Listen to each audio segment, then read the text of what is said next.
Vamos falar aqui da vitória do Fluminense no Mundial de Clubes da FIFA. 2 para o Fluminense, 0 para o Al Ahly do Egito, mas não foi um jogo fácil.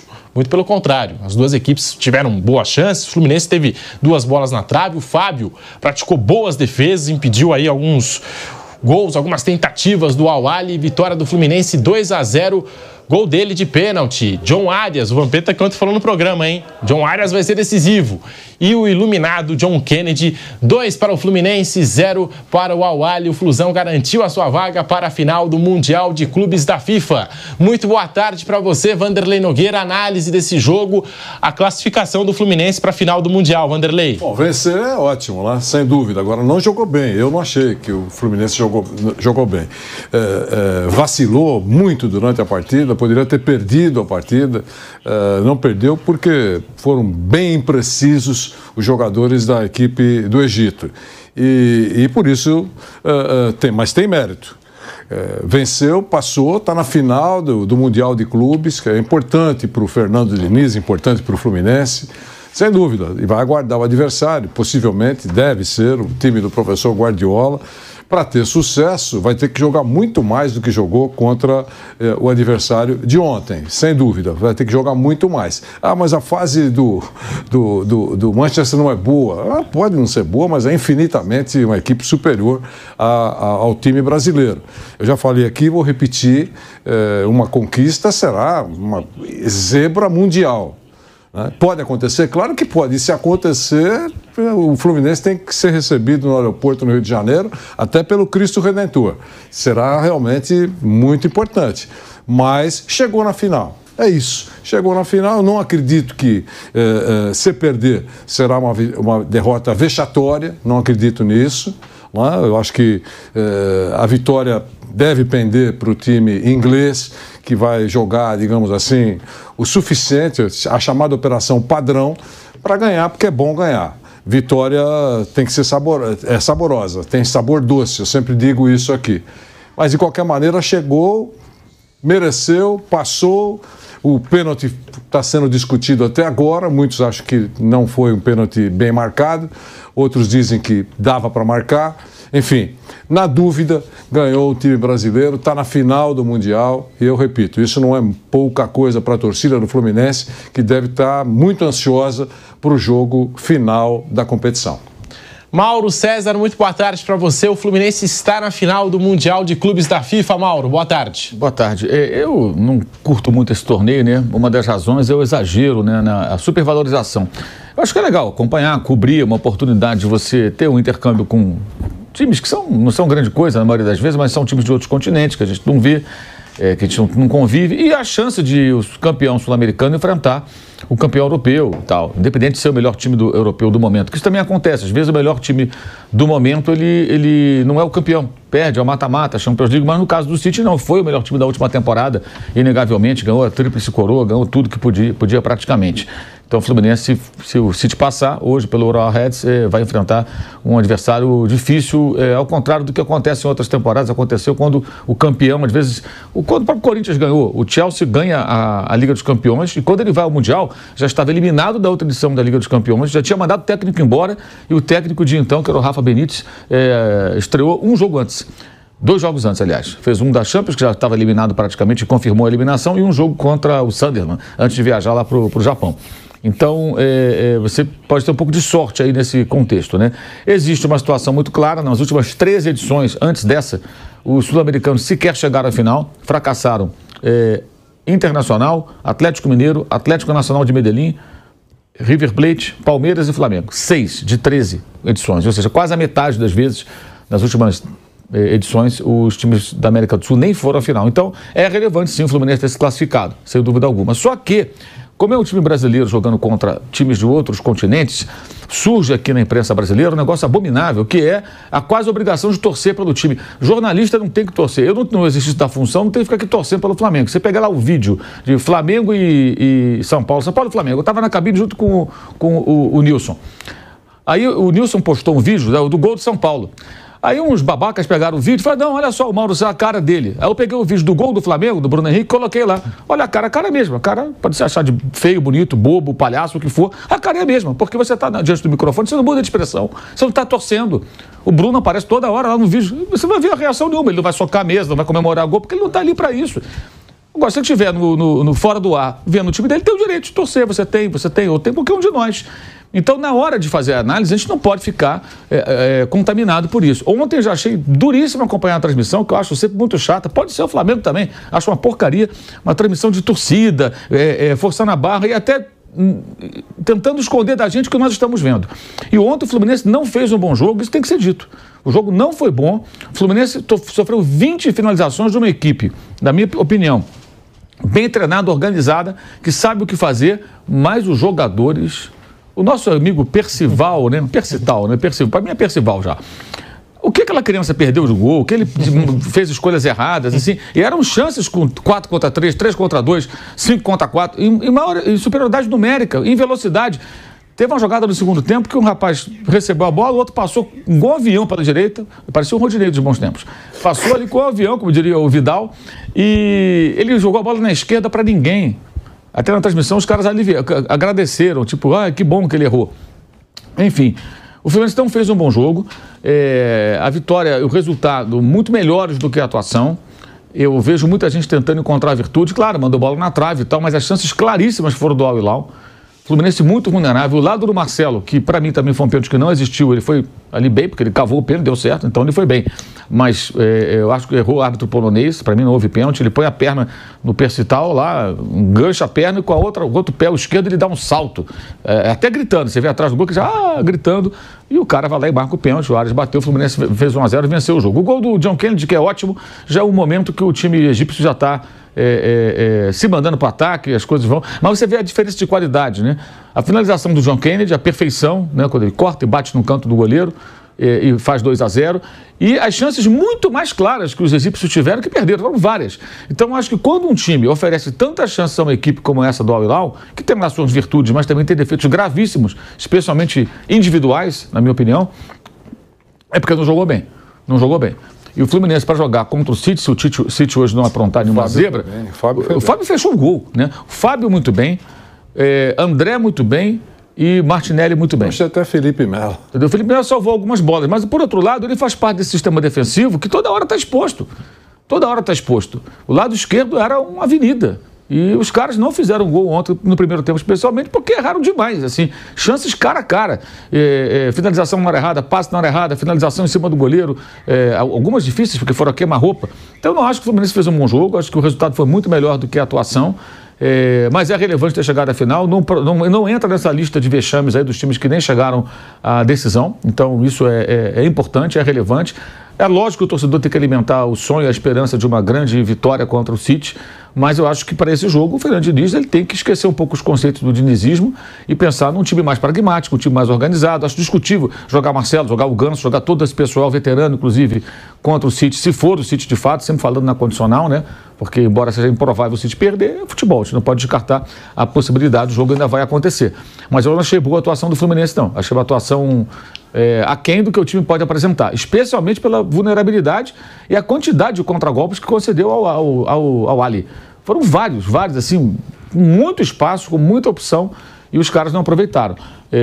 Então, acho que o resultado foi muito bom, excelente, a atuação acho que ficou aquém daquilo que o Fluminense pode apresentar. Mas é aquela coisa, eu vejo, às vezes, malabarismo das pessoas querendo elogiar. Mandou bola na trave. Sim, mandou bola na trave. Teve ali 2 oportunidades. Mas o volume do adversário foi muito maior. E já se sabia, até pelo jogo contra o Al-Ittihad, como jogaria o Al-Hilal. De fato, o time é organizado. Lá, o time é bem treinado. Não dá um chutão, troca passe, encontra alguém livre, pimba, joga a bola na ponta, bota a correria, os jogadores são rápidos demais. A cabecinha na hora de fazer a escolha, de definir a jogada, muito ruim. Muito ruim. Então, o Fluminense não tem nada com isso. Escapou de tomar o gol várias vezes. Marcou seus gols, venceu, a vitória é legítima, isso é futebol. Mas a atuação realmente acho que não foi boa e para esse jogo contra o City, se acontecer, eu acho que o Fluminense tem que tentar competir E para competir, se jogar assim, eu não acredito que, se der todo esse espaço, não vai ser diferente o jogo, se acontecer esse jogo. Porque primeiro, quem vai estar com a bola ocupando o campo de ataque mais tempo vai ser o Manchester City, né? Então, a tendência é o jogo ter uma outra configuração.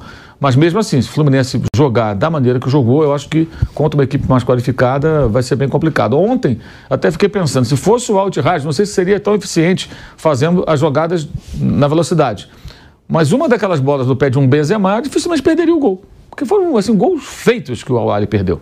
Mas é isso, a gente vive, essa época é bem chata por conta disso. É um torneio que a gente tem que curtir, eu acho que sem supervalorizar, porque se o Fluminense perder, pode ser até para o time japonês chegar na final. Não, acho que não invalida o mais importante, que é a conquista da Libertadores, dentro da nossa realidade aqui, sul-americana, com os times aqui que são mais equivalentes. Um título importante, conquistado de forma emocionante, contra o Boca, que é um grande clube, dentro do Maracanã, diante da torcida do Flamengo. Foi fantástico o roteiro, perfeito praticamente. A eliminação do Internacional, aquela virada em Porto Alegre. Então foi sensacional, o torcedor ficou feliz. Eu acho que isso nunca pode ser ofuscado por um eventual insucesso nesse torneio, né, que é um torneio político. E, de novo, a gente lê aquelas matérias todo ano, né? Na Inglaterra ninguém está falando da final, porque eles não ligam mesmo para esse negócio, eles não dão a mínima. Em 2010, eu estava lá cobrindo alguns jogos da Premier League, e aí o Inter foi jogar nos Emirados Árabes, perdeu para o Mazembe. E a gente ficou procurando lá, eu, o pessoal da época da ESPN, procurando um local, tinha que editar uns vídeos e tal, transmitir material para o Brasil, isso dava para fazer em qualquer lugar que tivesse na televisão ou na internet. E a gente achou lá lugares que tinham televisão, internet, tinha comida, tinha bebida, mas não tinha o quê? Uma televisão mostrando o jogo, nenhum canal mostrava o jogo, não tinha. E em 2010 era difícil você conseguir esse tipo de acesso na internet, né? Já tem 13 anos isso. E aí ficamos observando, nada saía na imprensa. Aí o Inter perdeu, foi o Mazembe para a final contra a Inter de Milão. A Inter de Milão foi um campeão. Eu vi uma nota na BBC em um determinado momento, a televisão no quarto estava ligada, apareceu lá a cara do Rafa Benítez, só a cara dele, mais nada, e falou: Rafa Benítez, ex-técnico, campeão europeu pelo Liverpool, ganhou o Mundial de Clubes da FIFA com a Inter de Milão. O destaque foi o Rafa Benítez, porque é um personagem conhecido do futebol inglês. Então, assim, eles são metidos a besta, sei lá, entendam como quiser. Eles não dão importância. Ontem o grande assunto na Inglaterra era o sorteio da Champions League. Então, por isso mesmo, eu acho que a gente não deveria dar tanta importância. A gente deveria valorizar sempre a Libertadores. O Fluminense ganhou aquilo que mais importa. Agora, o que vier é lucro, mas se quiser o lucro, vai ter que jogar de forma diferente, me parece. Eu acho que a atuação de ontem foi uma atuação abaixo do que o Fluminense pode e deve apresentar. E a gente até tocou nesse assunto no Caneladas de domingo, falamos ontem também aqui no Bate Pronto, porque também chega depois do torcedor. Se ganha, tá desvalorizando o título. E se perde, mas você falou que não valia, enfim. E nós temos os números do jogo, tá? Nós temos os números do jogo para poder ilustrar o que foi essa partida, que não foi fácil. De fato, o Fluminense não fez assim um grande jogo. 65% de posse de bola para o Fluminense, 35% para o Al-Ahly. Passes certos, 606 do Fluminense, né? Trocou 606 passes, 90% de precisão. O Al-Ahly, 272 passes e a precisão de passe certo, 78%. Aí nas finalizações, 14 para o Fluminense e 20 para o Al-Ahly. Finalizações certas, 6 do Al-Ahly, 5 do Fluminense. Finalizações dentro da área, 13 do Al-Ahly, 8 do Fluminense. Escanteios, 7-6 para o Fluminense. Cabe lembrar que das 14 finalizações do Fluminense, 11 foram no segundo tempo. E na primeira etapa, apenas 3 arremates do Flusão, sendo nenhum no gol e 13 da equipe egípcia. É claro que as 2 bolas na trave, muita gente vai lembrar das 2 bolas na trave do John Arias, mas na estatística não entra como, né, a finalização certa porque bateu na trave, não foi propriamente no gol. Então tá aí, das 14 finalizações do Fluminense, 11 na segunda etapa. Bruno Prado, o que falar dessa classificação do Flu para a final do Mundial de Clubes? E realmente o segundo tempo foi melhor do Fluminense, né? O segundo tempo foi mais dentro do que o Fluminense costuma fazer. O primeiro tempo ele não foi bom. O primeiro tempo, o time do Fluminense é um time que corre risco, sim, mas claro que não é o plano do time, do técnico, contar com o adversário perdendo oportunidades claras. Não é essa a ideia, né? A ideia é de você ter um time que tem a bola, que ataca, que procura o gol, não é necessariamente entender que o time vai correr riscos vai ceder chances claras ao adversário. O próprio Manchester City muitas vezes tem a melhor defesa da Premier League. É um time que ataca o tempo inteiro, que tem a bola. O Fluminense, o ano passado, não foi um time que tomou tantos gols. Esse ano até toma mais. E acabou conquistando a Libertadores, o que faz parte do time, tem virtudes e defeitos. Então, primeiro tempo, acho que eu não ligo assim essa coisa. Como o Fluminense é um time que ataca mais, que tem como objetivo ter a bola, atacar, pressionar, não quer dizer necessariamente que ele vá ser obrigatoriamente um time que vai ceder muitas chances claras. É óbvio que o Diniz não planeja isso. A gente pode ceder 3 chances claras e torcer para os caras errarem. Não é isso. Então, o primeiro tempo não saiu do jeito que o Fluminense queria. E ali correu o risco de sair atrás no placar. Teve as suas chances também de abrir o placar no primeiro tempo, mas teve chances claríssimas de sair atrás e aí muda a história do jogo. Não tomou o gol e aí no segundo tempo acho que já aí foi um Fluminense melhor. Aí foi um Fluminense dentro do que o time quer, a saída de bola foi melhor, o time conseguiu controlar mais a bola, o jogo, o ritmo, e aí o Fluminense conseguiu se impor mais e criar as suas oportunidades. Aí no segundo tempo, sim, acho que aí o Fluminense conseguiu se colocar melhor do que o seu adversário e conseguiu fazer os gols, coisa que o Al-Ahly não conseguiu na primeira etapa. Então, acabou passando. As chances claras do primeiro tempo com certeza não estavam nos planos, mas foi uma coisa que o Fluminense acabou cedendo e serve para tentar melhorar para os próximos jogos, como aconteceu na semifinal no Beira-Rio contra o Internacional, né, na semifinal da Libertadores, em que o Ener Valencia perdeu algumas oportunidades. É um problema que aparece em alguns momentos no time do Fluminense.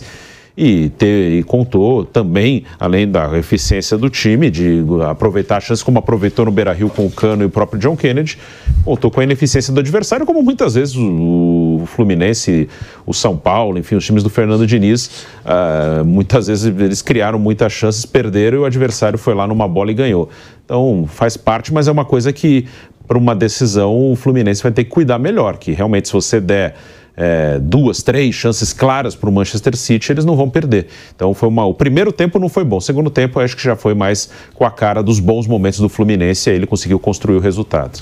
Vamos ouvir a avaliação do professor Fernando Diniz, a análise que o técnico do Fluminense fez depois desse jogo. 2 para o Fluminense, 0 para o Al-Ahly. Com a palavra o Fernando Diniz aqui no Bate-Pronto da Jovem Pan.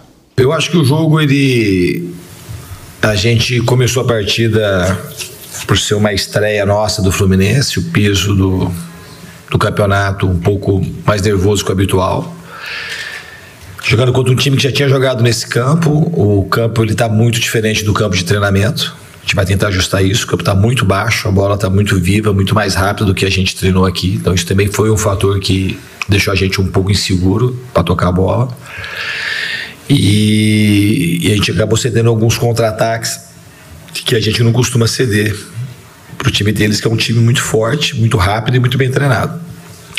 No segundo tempo a gente conversou no vestiário, a gente já tinha passado um pouco dos momentos iniciais do nervosismo que era normal acontecer, e a gente voltou melhor para o segundo tempo com mais controle. Ainda cedemos alguns contra-ataques, mais menos, e começamos a chegar com mais facilidade. Depois que a gente fez o gol, que destravou numa jogada individual do Marcelo, brilhante, a gente conseguiu fazer o gol de pênalti, e aí a partida mudou de configuração, a gente começou a ter mais espaço, eles não estavam subindo a marcação, eles começaram a ter que subir a marcação por conta da desvantagem no placar, a gente fez o segundo gol e podia ter feito mais gols ainda. O jogo é muito complexo, né, falar, porque a gente podia ter tomado um gol também, eles tiveram chance, fez pelo menos, 2 ou 3 defesas bem impressionantes, como é do feitio dele, quando a gente está conectado, ele acaba nos salvando quando é necessário.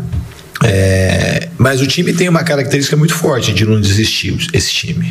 E a gente, se pegar a história, somente a história que nos trouxe até aqui, da Libertadores desse ano, a gente teve momentos muito difíceis, de expulsão lá contra o Argentino Júnior, expulsão contra o Inter, o jogo que a gente teve que virar em Porto Alegre, e o time soube se manter calmo, sem desespero, e eu acredito que você usou uma palavra que tem a ver, que é de resistir.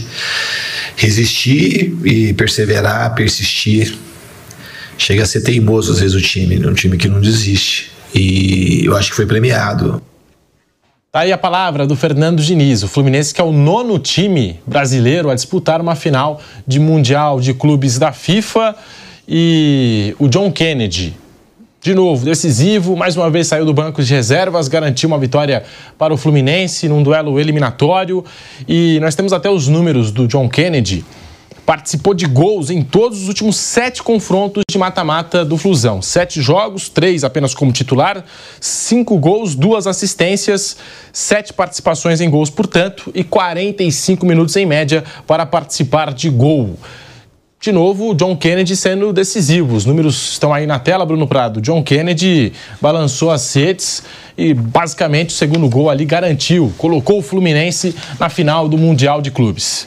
O John Kennedy é um dos grandes personagens desse ano do Fluminense, da conquista da Libertadores, agora dessa vitória na semifinal do Mundial de Clubes.